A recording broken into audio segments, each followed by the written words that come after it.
Move it over.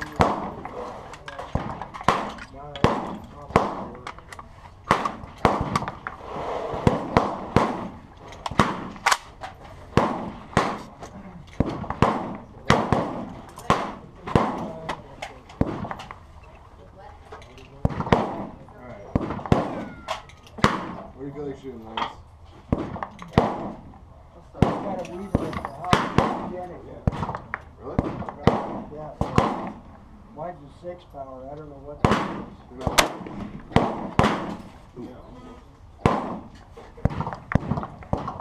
Ah, that's got some pump to it.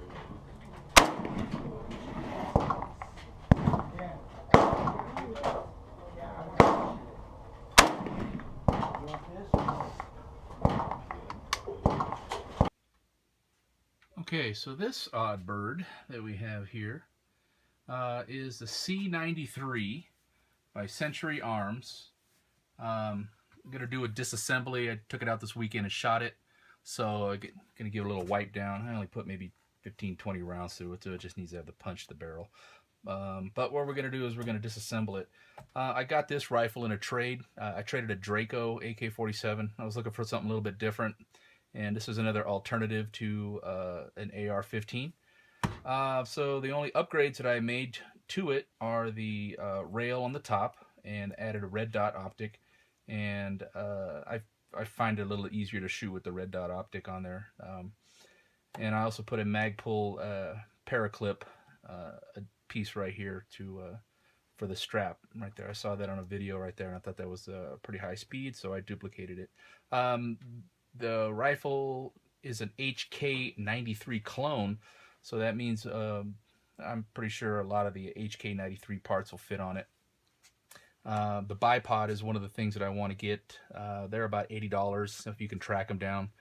$80 for a bipod that will fold up inside here. So let's go ahead and do a quick breakdown of this rifle. The rifle's already been checked to make sure it's safe. The first thing you want to do is you want to punch these two major pins out right here. The takedown pins in the front and the rear.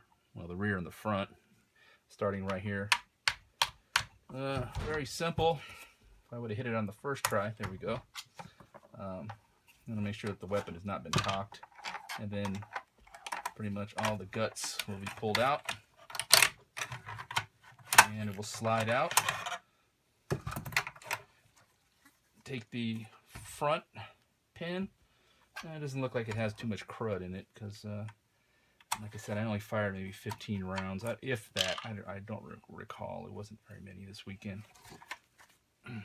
Let's take the back off, and the front comes out something similar to this. Oh yeah, that's right. Comes off to the front, pulls it forward. There we have it, standard field strip. We have a sheet metal bent receiver. All right, they can accommodate sliding stock, but I don't have that on here. All I have is a standard factory one. The other upgrade that I made was the cheek riser to give it a little bit of height with the red dot scope, and that seems to be working out great. I just made that of Kydex and bolted it in. It's got a carry handle that will remove. I reversed it. It used to be folding to the left, but now I have it folding to the right because of the rail system right here. It would not allow it to fold properly or sit properly, so all I did was reverse it, popped it back on, and the carry handle works without impeding the operation of the rifle, so not bad. The biggest thing that you'll see is the a bolt assembly. It works on a locking roller system as opposed to the locking cam system on an AR-15. It's pretty simple. I'm not really going to go into breaking it down because I don't need to disassemble it. It doesn't seem to have too much, well, yeah, it does right in here. What I have noticed is a majority of the carbon buildup takes place right here on the chamber, right here. I'll stick my finger in here and it's going to come out pretty black. So, like I said, so this one's decent, fairly clean. Out of frame, of course. Yeah, that's where most of the carbon buildup is, right in that area right there. So the bolt stays relatively clean right here, as I can tell, relatively clean. But it's all in that one area right there. Get my finger in there if I can. Still working on an injury on my thumb.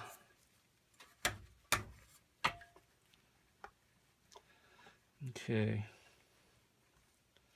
See, that's where most of the carbon's going to be. So we're going to go ahead and clean that out, and then go ahead continue with the rifle. I'm going to go give it a little wipe down, punch the barrel.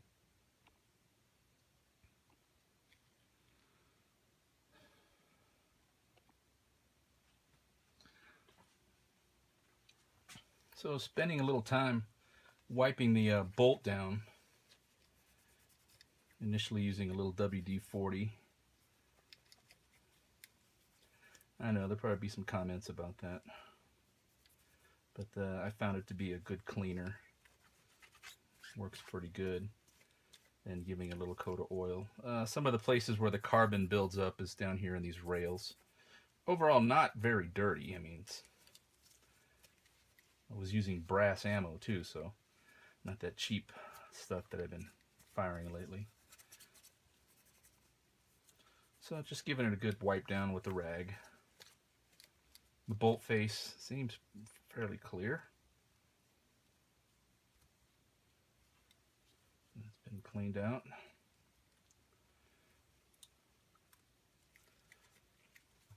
The operating spring and rod, pretty much the same on either side.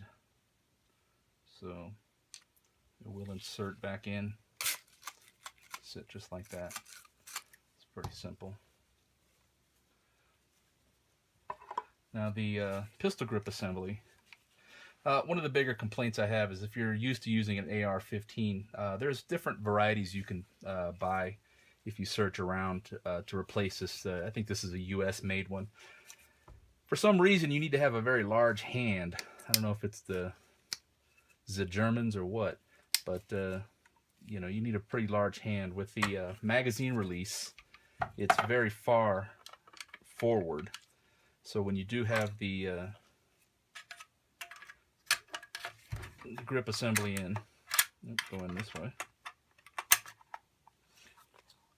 you really, if you're gripping it, you really have to get that finger forward. Now you can go back and they had to replace the paddle system similar to the AK-47 to make this gun compliant for import. So that was one of the things that they had. So that you can go ahead and mill this out and put a paddle type release on there if you really want to. But if you get used to it, you can get that finger over there in a jiffy. But if you're just at the range, it's not a real big problem. And the safety is a little awkward too. It's safe and fire. Kind of a little difficult to manipulate. Maybe they have something out there that's can remedy that. The pistol grip assembly, trigger assembly, comes out pretty easily. It's not necessarily to do that since it's relatively clean. I don't know if you can see it on here, but it's still fairly clean. I don't need to clean it out. I'm not going to give it a thorough wipe down. But overall, it's fairly comfortable. Finger grooves and textured pattern right here. Nothing great. If I was able to find a replacement similar to the MP5 or something, yeah, I might pick that up. But let's go ahead and continue on with the cleaning. The drawback to cleaning this rifle is that if you look at the contours right in here, you have so many little grooves to wipe down. I mean, you really got to get your fingers in there. I mean, there's no sharp edges. It's all smooth. It's got to be for the action to operate.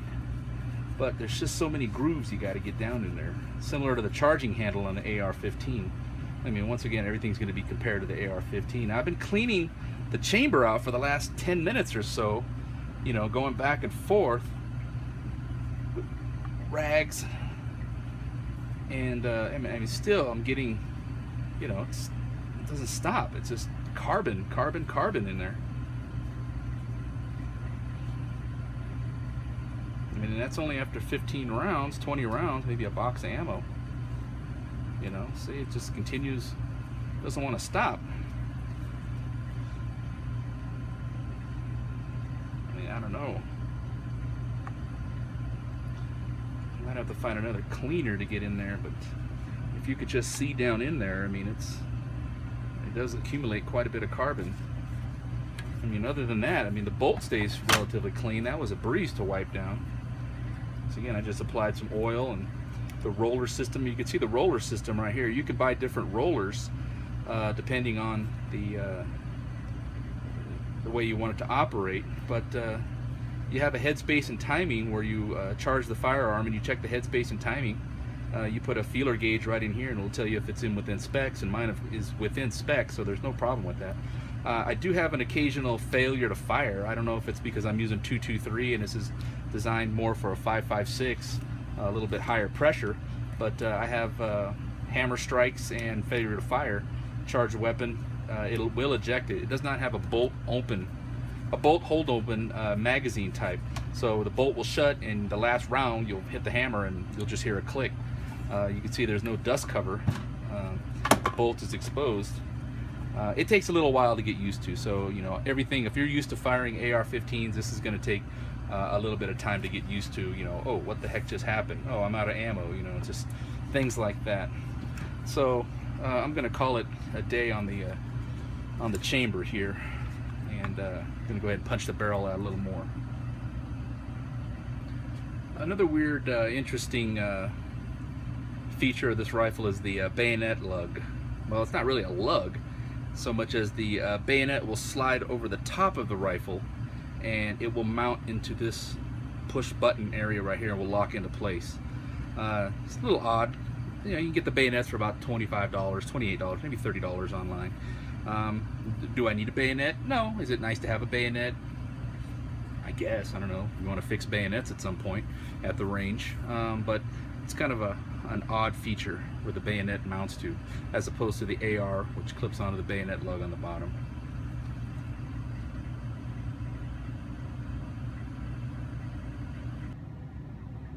So let's go ahead and commence with the assembly.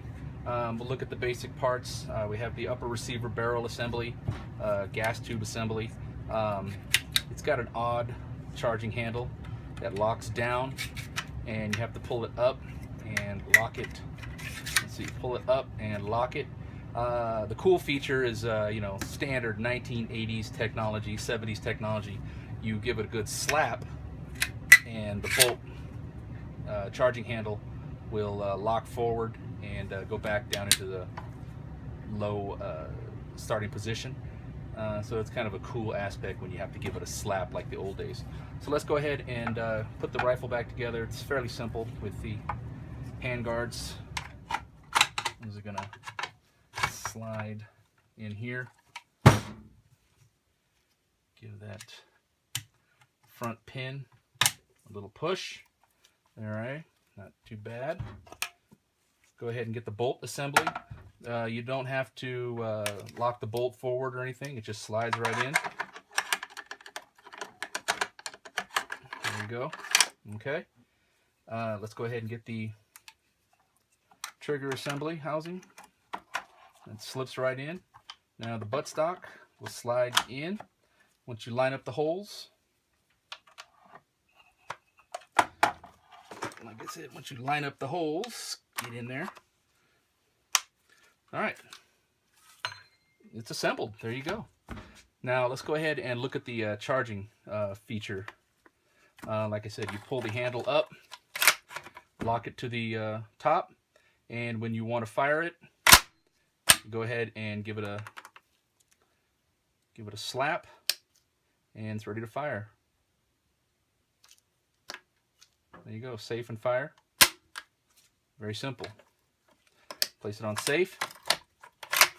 Lock it up. Bolt is to the rear. A little oily still, no problem. I like to have a greasy weapon in the safe. Okay, give it a slap. All right, I'm gonna have to slap a little harder than that. All right, there we go. It's ready to fire. All right, so there we go. The HK93 clone, which is the C93. Bushnell Red Optic. 223-556. Takes 40-round magazines. Now these are the magazines. This is the factory magazine, a factory 40-round magazine. It's made out of aluminum, H and K. Now it's a light magazine, carries 40 rounds, like I stated before. The problem is the price. When you do find these, you're looking at $75 on up for a 40-round magazine. I have 2 of them. I don't use them for the fact that the cost. I don't want to take them to the range and then have them damaged.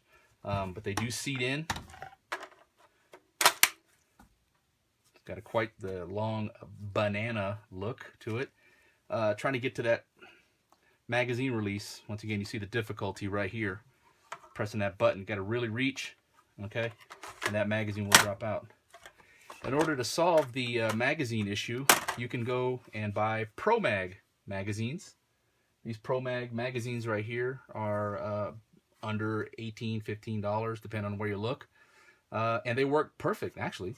They're similar to Tapco, and they work just fine. This is a 30-round magazine, and that one fits right in there, and I have not had a problem with the magazine yet. Now, as far as the feeding and function of the rifle, I've had a few issues with it, but nothing that can't be resolved. Go ahead and press that down. The magazine drops free. You can get your finger over there. Other than that, you know, I save these for a rainy day, but I wouldn't use these at the range. I'd much rather use these. So if I bust one, break it, damage it, I'm only out 15 bucks as opposed to having to search another $75 to $80 for one of these. Okay, so there we go. The C93 by Century Arms International. I'll see if I can incorporate some of the clips of the range usage of it. All right, thanks for watching.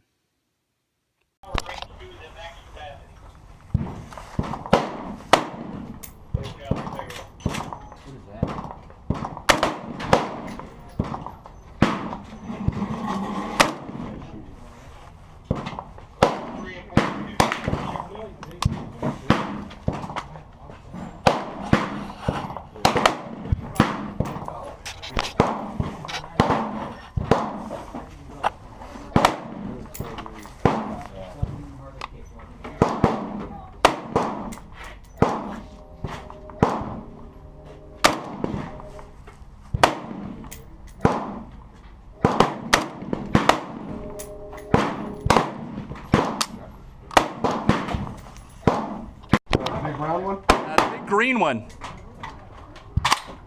Huh.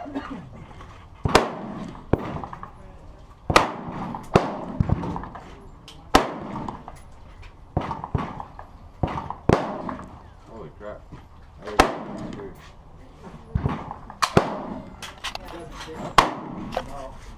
On a tree.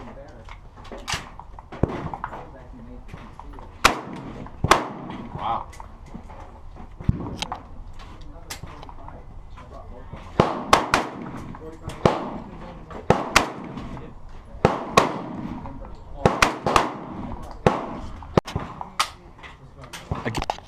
It was holding it open, I think, because when you let it,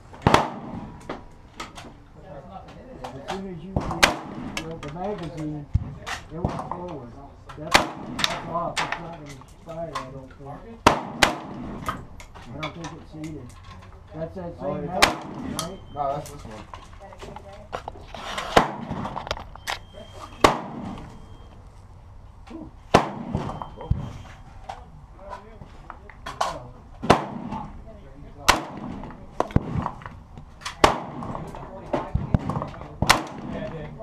I felt that in my head. What hit my head? It's blowback from his rifle.